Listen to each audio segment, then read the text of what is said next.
लगने लगा। भरोसा रखो मुझ पर। रेहान की बात सुनकर अदिति ने फाइनली हामी भर दी। दोनों ने मिलकर सामान की पैकिंग की और फिर एक टैक्सी में रेहान के दोस्त के घर पहुंच गए। वाओ, ये तो बहुत ही बड़ा घर है। लगता है आपका दोस्त बहुत ही रिच है। रेहान अदिति को दिल्ली शहर के सबसे पॉश इलाके के एक बड़े से बंगले में ले आया था। अदिति घर को देखते ही एक पल के लिए सकते में आ गई। उसने देखा घर के एंट्रेंस में ऑटोमेटिक दरवाजा था। घर का लॉन बहुत ही स्पेशियस था। घर के अंदर लगी पेंटिंग्स और डेकोरेशंस सब कुछ एंटीक थे। उसने अपनी लाइफ में पहले कभी ऐसे घर में कदम नहीं रखा था। अदिति का चेहरा देखकर रेहान अंदर ही अंदर मुस्कुरा रहा था। हाँ यार, बहुत पैसे वाला है वो। कभी कभी तो मुझे भी जेलसी होती है उससे।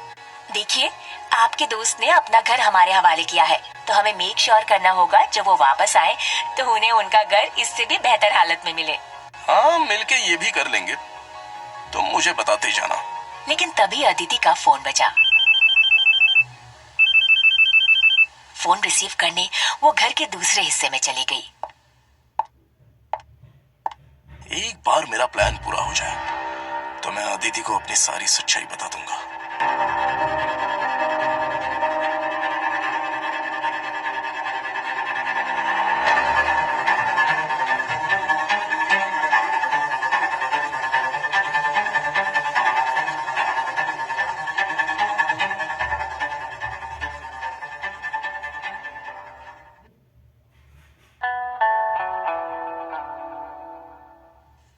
डॉक्टर शर्मा, मेरी माँ ठीक तो है ना?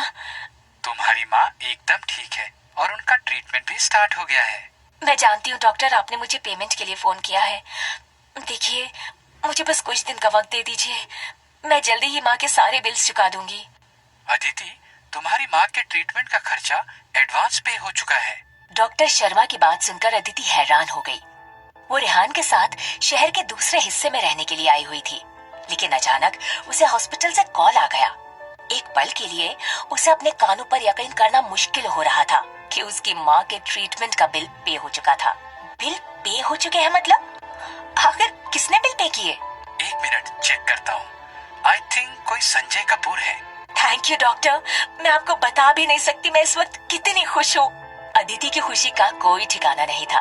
वहीं रेहान भी बाहर खड़ा होकर अदिति और डॉक्टर की बात सुन रहा था। खुशी से पागल होकर अदिति अपने पिता से मिलने जा रही थी कि अचानक उसकी सौतेली माँ कोमल ने उसे बाहर ही रोक लिया। तुम्हारी हिम्मत कैसे हुई यहाँ दोबारा आने की? अगर पैसों की भीख मांगने आई हो तो मैं तुम्हें बता दूं, हम तुम्हें एक फूटी कौड़ी नहीं देने वाले। मैं बस पापा को थैंक्स कहने आई हूँ। पापा ने माँ की मेडिकल बिल्स भर दिए हैं, पर वो मेरा कॉल नहीं उठा रहे थे, तो मैं यहाँ उन्हें पर्सनली थैंक्स कहने के लिए आई हूँ। क्या संजय ने पैसे भरे? आज तो इसकी खैर नहीं। संजय, संजय! कोमल गुस्से में आग बबूला हो चुकी थी। वो दनाते हुए अंदर चली गई और अदिति भी उसके पीछे पीछे चली गई। संजय, तुम्हारी हिम्मत कैसे हुई मेरे पीठ पीछे अपनी एक्स वाइफ के मेडिकल बिल पे करने की? नहीं नहीं, मैंने। कोमल ने संजय को बोलने का मौका ही नहीं दिया और वो संजय पर भी भर के भड़कने लगी। तुम्हें पता है ना कि हम लोग इस वक्त कितने बुरे दौर से गुजर रहे हैं। कंगाल हो रहे हैं हम। इसके बावजूद तुमने अपनी एक्स वाइफ के बारे में सोचा? क्या चाहते हो? इस उम्र में मैं तुमसे डिवोर्स ले लूं? संजय और कोमल के झगड़े के बीच अदिति को समझ ही नहीं आ रहा था कि आखिर हो क्या रहा है। कंगाल हो रहे हैं मतलब? देखो अदिति, मेरे सारे कॉन्ट्रैक्ट कैंसिल हो रहे हैं बिना किसी रीजन के। अगर ऐसा ही चलता रहा तो हम सच में कंगाल हो जाएंगे। सुन लिया तुमने? अगर अब तुम्हें थोड़ी सी भी शर्म बाकी रह गई है तो निकल जाओ यहाँ से। और थोड़ी सी भी डिसेंसी बाकी रह गई है तो अपने हस्बैंड को बोलो हमारी मदद करे। वो रेहान भले ही सिंघानिया की नाजायज औलाद है, लेकिन है तो सिंघानिया ना। कम से कम हमारे किसी काम तो आए। चुप हो जाइए। आपको मेरे हस्बैंड के बारे में इस तरह बोलने का कोई हक नहीं है। मैं बस माँ के ट्रीटमेंट के लिए पापा को थैंक्स बोलने आई थी। अब मैं आपकी कोई बात नहीं सुनूंगी। लेकिन ये क्या कह रही हो अदिति? मैंने तो तुम्हारी माँ के बिल पे नहीं किए। संजना, तुमने मुझे बताया था तुम्हारा कोई बॉयफ्रेंड पुलिस डिपार्टमेंट में है। संजना को कुछ समझ नहीं आया कि आखिर उसकी माँ इस वक्त उसके बॉयफ्रेंड के बारे में क्यों पूछ रही थी। हाँ है तो, लेकिन आप क्यों पूछ रही हैं? उससे पता करो अदिति की माँ के मेडिकल बिल किसने पे किए हैं। अगर तुम्हारे डैड ने अदिति की माँ के मेडिकल बिल पे किए होंगे तो मैं तुम्हारे डैड का जीना हराम कर दूंगी। ये कहते हुए कोमल और संजना दोनों संजय की तरफ देखकर हंसने लगे। संजय पहले से ही डरा हुआ था और दोनों की हंसी देखकर वो और डर गया। वही अदिति हैरान थी। उसे समझ नहीं आ रहा था, अगर उसके पापा ने उसकी माँ के मेडिकल बिल्स पे नहीं किए तो किसने किए? आखिर डॉक्टर ने उससे झूठ क्यों बोला? यही सब सोचते हुए अदिति अपनी दोस्त दिया से मिलने गई और उसे सारी बात बताई। यार, डॉक्टर ने कहा है पापा ने माँ के मेडिकल बिल्स पे की हैं, लेकिन पापा कोमल आंटी के डर से इस बात को एडमिट करने में डर रहे हैं। अदिति की बात सुनकर उसकी बेस्ट फ्रेंड दिया मुस्कुराने लगी। न जाने क्यों उसे इस अजीब सिचुएशन पर हंसी आ रही थी। चल छोड़ना यार, क्या फर्क पड़ता है, बिल पे हो गए ना, यही तो चाहिए था तुझे। हाँ यार, लग रहा है जैसे मेरे कंधे से कोई बहुत बड़ा बोझ हट गया है। अब बस मुझे दूसरी जॉब ढूंढनी है और अपनी बेस्ट लाइफ जीनी है। तू चिंता मत कर, अगले हफ्ते तेरे लिए और इंटरव्यू लाइन अप करके रखे हैं। तू उस डीबी ग्रुप को भूल जा, डीबी ग्रुप तुझे डिजर्व ही नहीं करता है। लेकिन यार, डीबी ग्रुप मेरी ड्रीम जॉब थी। मैं सच में बहुत डिसअपॉइंटेड हूँ। तू खुद ही सोच, डीबी ग्रुप 3 साल में कहां से कहां पहुंच गया। डीबी ग्रुप बेंगलुरु को अगला सिलिकॉन वैली बनाने वाला है और सोच, इसका फाउंडर सच में कोई जीनियस ही होगा। जीनियस और मिस्टीरियस भी, कोई भी उसके नाम के सिवा और कुछ नहीं जानता। सिर्फ डैनी बॉस इसी नाम से जानते हैं उसे। सुनने में तो ये भी आया है कि उसका माफिया लोगों के साथ उठना बैठना है। दिया की बात सुनकर अदिति को एक पल के लिए यकीन करना मुश्किल हो रहा था। उसकी ड्रीम कंपनी के बॉस का माफिया लोगों के साथ भी उठना बैठना हो सकता है। तभी अदिति के फोन पर एक मैसेज आया। दिया ने भी वो मैसेज पढ़ा। पढ़ते ही दिया के चेहरे पर चमक आ गई। ओह माय गॉड, ये क्या कमाल है, तुझे डीबी ग्रुप ने हायर कर लिया। अदिति को सच में यकीन नहीं हुआ। पहले उसकी माँ के मेडिकल बिल्स पे हो चुके थे और अब उसे डीबी ग्रुप में उसकी ड्रीम जॉब मिल गई थी। उसकी खुशी का ठिकाना नहीं था। वहीं दूसरी तरफ सेकंड हैंड स्टोर का ओनर संजय अपना सामान समेट रहा था। तभी उसके दरवाजे पर किसी ने नॉक किया। दुकान बंद हो चुकी है, कल आना। अरे कहा ना दुकान बंद हो चुकी है, दरवाजे पर मारना बंद करो। संजय के कहने के बाद भी दरवाजे पर खटखटाना बंद नहीं हुआ और फिर संजय गुस्से में दरवाजा खोलने चला गया। वो दरवाजा खोल पाता कि उसके चेहरे पर एक जोर का घूंसा पड़ा और संजय अपनी दुकान के फर्श पर जा गिरा।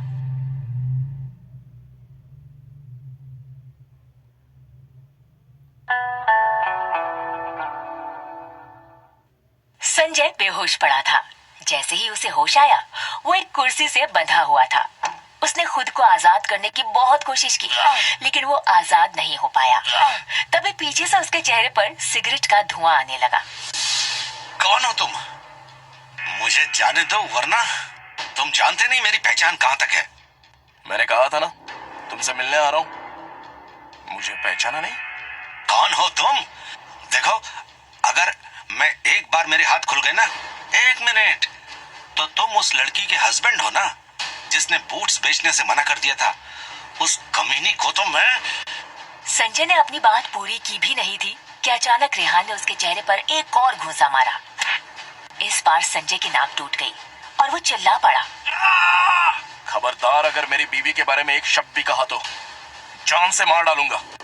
रेहान ने संजय की आंखों में इस तरह देखा मानो वो उसका काल सामने खड़ा हो। बहुत गलत आदमी से पंगा ले लिया है मिस्टर। जान से जाओगे तुम, मेरे जिगरी तुम्हें छोड़ेंगे नहीं। रेहान पास ही खड़ा स्नूकर ऐसे खेल रहा था मानो उसे संजय की बातों में बिल्कुल भी इंटरेस्ट नहीं था। जिगरी? Let me guess, Sandeep Khukri. ये वही है ना तुम्हारा जिगरी? तुम संदीप को कैसे जानते हो? तो चलो उससे बात करके पता कर लेते हैं ना। हाँ? रेहान ने अपने फोन पर संदीप खुकरी का नंबर डायल कर दिया। संजय बस हैरान और परेशान होकर रेहान को देखता रहा। आज कैसे कॉल किया बॉस? बोलिए, क्या हुक्म है मेरे लिए? अरे तुम्हारा एक दोस्त मिला था आज मुझे। संजय नाम है उसका, मेरी वाइफ को उठवा रहा था सड़क से। क्या करूं अब इसका? बॉस, आपकी वाइफ की तरफ नजर उठा के देखा भी है तो मैं उस हरामखोर को आपके रास्ते से हटा देता हूँ। संदीप की बात सुनकर जहाँ संजय की हालत खराब हो गई तो वहीं रेहान मुस्कुराने लगा। नहीं नहीं संदीप, ये कुछ ज्यादा ही हो जाएगा। मैं चाहता हूँ कि ये संजय बस मेरा एक काम कर दे, फिर शायद मेरा बदला भी पूरा हो जाए। जैसा आप चाहो वही होगा। ये सुनकर रेहान ने फोन रख दिया और फिर संजय के पास आकर उसके मुंह पर धुआं छोड़ने लगा। बॉस, दूसरी तरफ अदिति घर पर डिनर तैयार कर चुकी थी। आज बड़े दिनों बाद उसने मन से खाना बनाया था। बैठी बैठी वो अब इंतजार कर रही थी कि उसे तभी रेहान के आने की आहट हुई। बिल्कुल टाइम पर घर आए हो, आज मैंने कुछ स्पेशल बनाया है। क्या हुआ? आज कुछ खास है क्या? आप आओ तो सही, यू विल नो। अदिति ने रेहान का कोट उतारकर एक तरफ रखा और रेहान डाइनिंग पर आ गया। रेहान ने देखा डाइनिंग पर बहुत सारे डिलीशियस क्विजीन्स तैयार थे। पता है, आज मुझे डीबी ग्रुप से कॉल आया था। उन्होंने मुझे रिकंसिडर करके हायर कर लिया है। Wow, congratulations. अब तो हम दोनों मिलके घर चला सकेंगे। बिल्कुल, मैंने प्रियल को कितना गलत समझा था, उसी ने मुझे रेकमेंड किया होगा। और पता है, आज पापा ने मेरी माँ के मेडिकल बिल्स भी भर दिए। सब ठीक हो रहा है धीरे धीरे। मेरी लाइफ में गुड लक बनकर आए हो आप, सच में। अदिति की बात रेहान के दिल को छू गई। रेहान का मन हुआ कि वो अदिति को सच्चाई बता दे, लेकिन इससे पहले कि वो अदिति को कुछ बताता, अदिति ने ही चीयर्स कर दिया और वो अपनी बात पूरी करते करते रह गया। अदिति और रेहान दोनों ने डिनर के साथ वाइन ली थी और फिर दोनों ने साथ में जमकर डांस भी किया। जब दोनों डांस करके थक गए, दोनों सोफे पर इस तरह गिर पड़े मानो दोनों काफी मेहनत करके लौट रहे हों। अदिति, मैंने सोचा भी नहीं था कि तुमसे शादी करने के बाद मुझे तुमसे प्यार हो जाएगा। सच कहूं तो मुझे भी यही लग रहा है, लेकिन जब मैंने पहली बार तुम्हारे बारे में सुना था कि तुम जेल में हो, मैं डर गई थी। अच्छा, तो अब मेरे बारे में क्या सोचती हो? ये सुनते ही अदिति रेहान की तरफ बढ़ने लगी।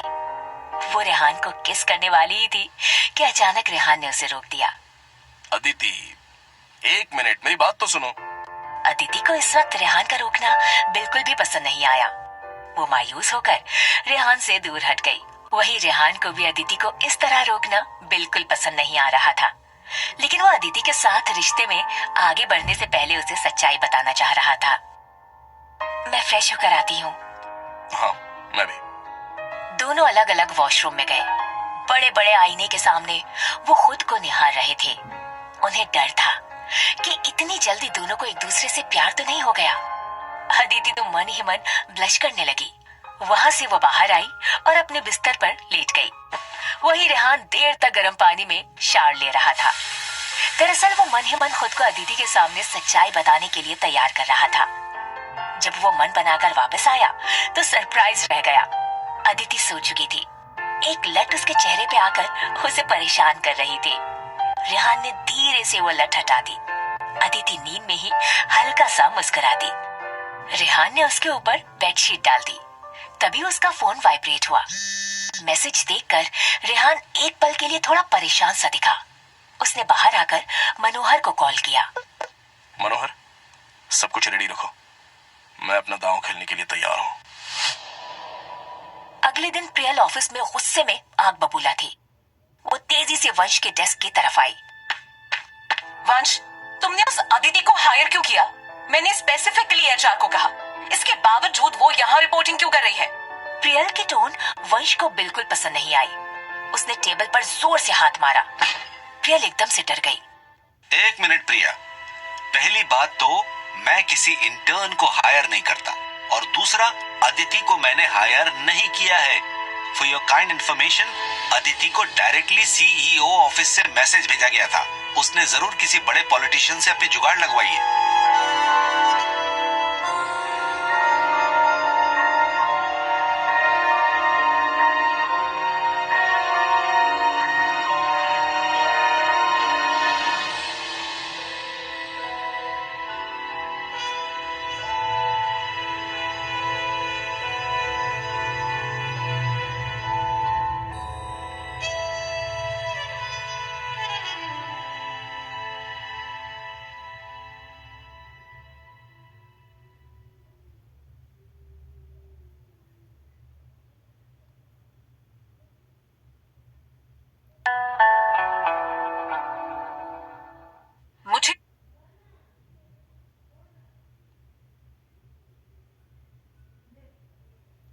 तुम ये जॉब पाने के लिए किसके साथ सोई हो? ये क्या बोल रही हो तुम? अब ऐसे इनोसेंट बनने का नाटक मत करो। इस ऑफिस में कभी किसी इंटर्न को सीईओ ऑफिस से हायरिंग नहीं मिली है। क्या लेन देन किया तुम जानो। वैसे डीबी ग्रुप में पॉलिसी काफी स्ट्रिक्ट है। अगर मंथ एंड तक सेल नहीं होती है तो जैसे आई हो वैसे निकाल भी दी जाओगी। और हाँ, मुझे कल शाम तक ये रिपोर्ट्स तैयार मिलनी चाहिए। प्रियल ने गुस्से में एक फाइल अदिति की डेस्क पर पटक दी और वहां से चली गई। अदिति का आज डीबी ग्रुप में पहला ही दिन था। वो एक्साइटेड होकर अच्छे मूड से ऑफिस आई हुई थी, लेकिन ऑफिस आते ही प्रियल ने उसकी एक्साइटमेंट डाउन कर दी। उसने अदिति को कुछ भी बोलने का मौका ही नहीं दिया। अदिति हेल्पलेस होकर प्रियल की दी हुई फाइल खोलकर काम करने में बिजी हो गई। हेलो, मैं डीबी ग्रुप के सेल्स डिपार्टमेंट से बोल रही हूँ। क्या मेरी बात मिस्टर गिल से हो रही है? अब मैंने आपको हमारे प्रोडक्ट के बारे में बताने के लिए फोन किया है। अदिति ने अपनी बात पूरी भी नहीं की थी कि सामने वाले ने फोन रख दिया। अदिति ने किसी और शख्स को कॉल किया। हेलो, क्या मेरी बात मिस्टर सिंह से हो रही है? हेलो हेलो मिस्टर सिंह, क्या आप मेरी बात सुन रहे हैं? हेलो। कॉल की दूसरी तरफ शख्स अदिति की बात सुन तो रहा था, लेकिन वो उसकी बात का कोई जवाब नहीं दे रहा था। इस तरह अदिति ने एक के बाद एक कई कॉल्स किए, लेकिन उसे मायूसी ही हाथ लगी। तभी कुछ ऐसा हुआ जो अदिति ने बिल्कुल भी एक्सपेक्ट नहीं किया था। वंश उसके कैबिन में आ गया। हेलो मिस अदिति, आज ही डीबी ग्रुप ज्वाइन किया ना तुमने? हम तो दोस्त पहले हैं ना, काफी वक्त हो गया है तुमसे मिले हुए। नाइस टू सी यू वंश। अदिति वंश के इरादों से कॉलेज से ही भली भांति परिचित थी। उसने वंश की तरफ देखे बिना ही वंश की बात का जवाब दिया था। देखो, हमारी कंपनी में एम्प्लॉय से गला काट के काम कराया जाता है। एक भी गलती हुई एंड यू आर डेड। मैं यहाँ वाइस प्रेसिडेंट हूँ, सरवाइव करने में तुम्हारी मदद कर सकता हूँ। वंश, मुझे सरवाइव करना आता है। Thank you for your offer. वंश आदत से मजबूर था। वो अदिति के और करीब चला गया। उसने अदिति के कंधे पर हाथ रख दिया था। डियर, वीकेंड में कंपनी का एनुअल इवेंट है। सारे हेड ऑफ डिपार्टमेंट वहाँ होंगे। तुम चाहो तो मैं सबसे मिलवा सकता हूँ। डोंट वरी, उस दिन प्रियल मेरे साथ इवेंट में नहीं आ रही है। क्या ख्याल है? ये कहते हुए वंश ने कॉन्फिडेंस के साथ अदिति पर चांस मारने की कोशिश तो की थी, लेकिन उसे नहीं पता था बाहर से उसकी फियांसे प्रियल उसे अदिति से बात करते हुए देख रही थी। प्रियल गुस्से में उल्टे पांव वापस चली गई। थैंक यू वंश, लेकिन मैं बिल्कुल भी इंटरेस्टेड नहीं हूँ। मुझे जाना होगा, मेरे हस्बैंड मेरा वेट कर रहे हैं। ये कहते हुए अदिति अपने कैबिन से बाहर चली आई। काम खत्म करके जब अदिति घर पहुंची तो रेहान उसके इंतजार में बिल्कुल तैयार बैठा था। पहला दिन कैसा रहा? काफी स्ट्रेसफुल था। क्या हुआ? सब ठीक तो है ना? रेहान ने इसी इरादे से पूछा मानो वो अपने एक इशारे पर अदिति के स्ट्रेसफुल डे को हैप्पी डे में बदल सकता था। हाँ, सब ठीक है और सब कुछ अंडर कंट्रोल है। अच्छा रेहान, मुझे आपसे एक बात करनी थी। इस फ्राइडे को डीबी ग्रुप की एनुअल पार्टी होने वाली है। क्या आप मेरे साथ पार्टी में चलेंगे? तुम पार्टी में जाना चाह रही हो? ऑफ कोर्स रेहान, पार्टी में डीबी ग्रुप के फाउंडर डैनी बॉस भी आने वाले हैं। सोचा एक बार मिल लूं उनसे। इतने सक्सेसफुल आदमी हैं, तुम भी मिल लेना, शायद वो तुम्हारे किसी काम आ जाएं। अदिति की बात सुनकर रेहान अनजान बनने की कोशिश करने लगा। Danny boss? ये क्या चीज है? अब ओह माय गॉड, आपने डैनी बॉस के बारे में नहीं सुना? कहने के लिए डीबी ग्रुप को मनोहर त्यागी चलाते हैं, लेकिन एक्चुअली में हमारी कंपनी के बॉस डैनी बॉस हैं। ना किसी ने उनका चेहरा देखा है और ना ही किसी को उनका कुछ पता है। सुनने में तो ये भी आया है उनका माफिया गुंडों के साथ भी उठना बैठना है। ये बॉस तो बड़ा ही डेंजर आदमी लग रहा है। ऐसे आदमियों से 100 फुट दूर ही रहना चाहिए। मुझे नहीं मिलना है। अरे प्लीज, ये तो सब उड़ती उड़ती बातें हैं। ऐसे तो मैं आपको भी गलत समझती थी। सब लोग अपने पार्टनर के साथ जाएंगे, मैं अकेली जाऊं अच्छा नहीं लगेगा। प्लीज चलिए ना। रेहान अदिति की मासूमियत देखकर उसे मना नहीं कर पाया। मन ही मन वो मुस्कुराने लगा। वहीं दूसरी तरफ कपूर हाउस में कोमल डिनर के बाद ब्रश कर रही थी। संजना कुछ पेपर्स के साथ अपनी माँ के पास आई। कुछ पता चला संजना? हाँ मॉम, ट्रीटमेंट के लिए अकाउंट में पैसे पापा ने ही ट्रांसफर किए थे। ये सुनते ही कोमल गुस्से में आग बबूला हो गई। कोमल वहां से जाने लगी, लेकिन तभी संजना ने उसे रोक लिया। मुझे पता था तेरा बुढ़ा बाप मुझसे झूठ बोल रहा है। रुक, मैं अभी उसकी खटिया खड़ी करती हूँ। माँ, एक मिनट रुको, पूरी बात तो सुन लो। ये देखो, अकाउंट ट्रांसफर में पापा का नाम तो है, लेकिन अकाउंट पापा का नहीं है। हाँ, तो ये भी हो सकता है ना, तेरे पापा ने किसी और के अकाउंट से ट्रांसफर करवाया हो। माँ, पहले मुझे भी यही लगा था, लेकिन फिर मैंने अपने बॉयफ्रेंड की मदद से जान लिया अकाउंट किसी मनोहर त्यागी नाम के शख्स का है। मनोहर त्यागी? मतलब डीबी ग्रुप का सीईओ? हाँ माँ, वही। कुछ तो गड़बड़ हो रही है। ये कहते हुए संजना ने अपनी माँ को वो पेपर दिया जिसमें ये इन्फॉर्मेशन थी।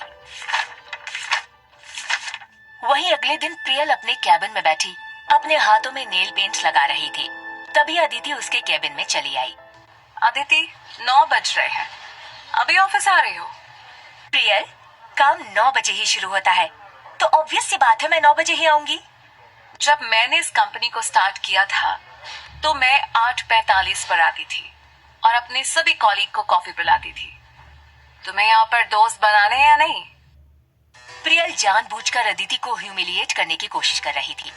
अदिति के पास प्रियल की बात मानने के अलावा और कोई ऑप्शन नहीं था, क्योंकि इतने सारे एफर्ट्स के बाद उसे उसकी ड्रीम जॉब मिली थी और वो किसी भी वजह से अपनी जॉब नहीं खोना चाहती थी। ठीक है, मैं तुम्हारे लिए कॉफी लेकर आती हूँ। Anything else?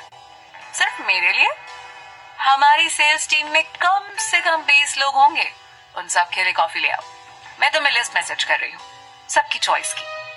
प्रियल की बात सुनकर अदिति मायूस होकर उसके कैबिन से बाहर चली गई। लेकिन तभी डीबी ग्रुप में चेहरे पर टोपी लगाए कोई शख्स चोरी छिपे अंदर घुस आया। लेकिन आखिर क्यों कोई इस तरह चोरी छिपे ऑफिस के अंदर आ रहा था?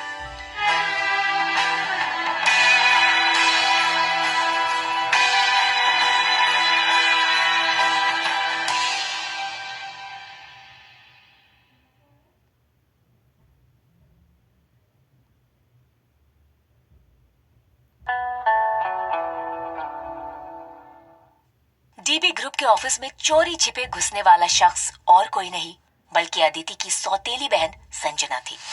संजना चोरों की तरह रिसेप्शन में चली आई। एक्सक्यूज मी, मुझे मनोहर त्यागी जी से मिलना है। मैम, क्या आपके पास अपॉइंटमेंट है? सॉरी, मेरे पास अपॉइंटमेंट नहीं है, लेकिन मेरा उनसे मिलना बहुत जरूरी है। आई एम सो सॉरी, आप बिना अपॉइंटमेंट के मिस्टर मनोहर से नहीं मिल सकती। संजना चालाकी से डीबी ग्रुप के ऑफिस में घुस तो आई थी, लेकिन रिसेप्शनिस्ट ने उसके मनोहर त्यागी से मिलने के प्लान पर पानी फेर दिया। तभी अचानक संजना रोने लग गई। ये देखकर रिसेप्शनिस्ट एक पल के लिए अनकंफर्टेबल हो गई। एक्सक्यूज मी, आप ठीक तो है ना? आई एम सो सॉरी, मैं मिस्टर मनोहर त्यागी के बच्चे की माँ बनने वाली हूँ, लेकिन वो मेरे बच्चे को एक्सेप्ट करने को तैयार ही नहीं है। मेरा उनसे मिलना बहुत जरूरी है। आज अगर मैं उनसे नहीं मिली तो मैं कुछ कर बैठूंगी। आप प्लीज चुप हो जाओ। देखिए, मैं आपको बिना अपॉइंटमेंट के मिस्टर त्यागी से नहीं मिलने दे सकती, लेकिन एक रास्ता है। ये कहते हुए रिसेप्शनिस्ट संजना के करीब चली आई ताकि उसकी और संजना की बात कोई और ना सुन सके। मिस्टर त्यागी का पार्किंग स्पेस 2A है, आप वहीं मिस्टर त्यागी का वेट कीजिए, हो सकता है आपकी उनसे बात हो जाए। रिसेप्शनिस्ट की बात सुनकर संजना के चेहरे पर मुस्कान आ गई और उसने रिसेप्शनिस्ट के दोनों हाथ पकड़कर चूम लिए। भगवान आपका भला करे, थैंक यू वेरी मच। ये कहते हुए संजना तुरंत रिसेप्शन से पार्किंग की तरफ चली गई। वहीं दूसरी तरफ अदिति अपने हाथों में कॉफी कप लिए भागते हुए प्रियल के कैबिन में आ गई। उसने कॉफी प्रियल के टेबल पर रख दी। अदिति, ये क्या ले आई? मैंने मिस्टर त्यागी के लिए हेजलनट लैटे मंगवाई थी, तुम अमेरिकानो क्यों ले आई? प्रियल, तुमने लिस्ट में सीईओ के लिए अमेरिकानो ही लिखा हुआ था, ये देखो। आई एम सॉरी अदिति, जल्दबाजी में गलत टाइप हो गया होगा। तुम प्लीज जाकर हेजलनट लैटे ले आओ। प्रियल जानबूझकर अदिति को परेशान कर रही थी। प्रियल, मुझे काम भी शुरू करना है। अदिति, इस वक्त सीईओ की कॉफी से ज्यादा और क्या इम्पोर्टेंट हो सकता है? जल्दी कॉफी ले आओ, इसी बहाने तुम्हें सीईओ के कैबिन में जाने का मौका भी मिल जाएगा। जल्दी जाओ, सीईओ कैबिन इस फ्लोर में सबसे आखिर में है। प्रियल की बात सुनकर अदिति हताश होकर वापस जाने लगी। अदिति के जाते ही प्रियल के चेहरे पर कुटिल मुस्कान थी। मानो उसके दिमाग में कोई गहरी साजिश चल रही थी। वही अदिति कॉफी लेकर मनोहर त्यागी के कैबिन की तरफ चली गई, लेकिन वहां का नजारा देखकर वो शॉक रह गई। रेहान, आप यहाँ क्या कर रहे हैं? रेहान मनोहर के साथ बैठा काम कर रहा था। अचानक अदिति को अपने कैबिन में देखकर उसके जुबान पर ताला लग गया। उसे समझ ही नहीं आया कि वो अदिति को इस वक्त क्या एक्सक्यूज दे। आप यहाँ एग्जीक्यूटिव असिस्टेंट के इंटरव्यू के लिए आए हैं? हाँ, मिस्टर त्यागी मुझे हायर नहीं करते तो मेरे साथ साथ तुम भी डिसअपॉइंट होती, इसलिए मैंने तुम्हें नहीं बताया, है ना मिस्टर त्यागी? मनोहर घबराया हुआ था क्योंकि उसे अब अपने बॉस का बॉस होने का नाटक करना था। मैं आपके लिए कॉफी लाई थी। अब मैनेजर प्रियल ने मुझे सेल्स टीम के लिए कॉफी लाने के लिए कहा था, सो मैं आपके लिए भी ले आई। ये कहते हुए अदिति ने मनोहर की डेस्क पर कॉफी रख दी। मनोहर ने रेहान की तरफ देखा और वो घबरा गया। मनोहर ने अपने चेहरे पर मुस्कान लाकर अपनी घबराहट खत्म करने की कोशिश की। अदिति, मैं हेजलनट नहीं पीता, क्यों ना हम ये कॉफी आपके हस्बैंड को दे दें? मनोहर की बात सुनकर अदिति एक पल के लिए घबरा गई। I am so sorry, Priyal ने कहा आपको सिर्फ और सिर्फ हेजलनट लाते पसंद है। अच्छा, पर मैं तो हेजलनट से डेडली एलर्जिक हूँ। प्रियल को भी पता है ये बात। मनोहर की बात सुनकर अदिति ठगा हुआ सा महसूस करने लगी। उसे समझ नहीं आ रहा था कि आखिर प्रियल ने उससे झूठ क्यों कहा। वहीं मनोहर और रेहान ने एक दूसरे की तरफ इस तरह देखा मानो दोनों के दिमाग में कुछ चल रहा था। तभी अचानक मनोहर की तबीयत खराब होने लगी। हेल्प, हेल्प, मेरा इंजेक्शन बैग में से निकाल के दो। क्या हुआ आपको? Help, help, please help, please help. जल्दी, मेरा इंजेक्शन। मनोहर की बात सुनकर अदिति ने मनोहर के बैग से इंजेक्शन निकालकर उसकी टांगों में लगा दिए। अदिति का चिल्लाना सुनकर प्रियल और वंश मनोहर के कैबिन में आ गए। मनोहर की टांग में इंजेक्शन देखकर प्रियल चिल्ला उठी। ओह माय गॉड अदिति, ये तुमने क्या किया? Are you stupid? कुछ ही देर में मनोहर सोफे पर आराम कर रहा था। प्रियल मनोहर को पानी देने के बहाने उसके करीब चली आई। अदिति, ये सब तुम्हारी वजह से हो रहा है। तुम मिस्टर मनोहर त्यागी को मारना चाहती थी? मैं मारना नहीं चाहती थी,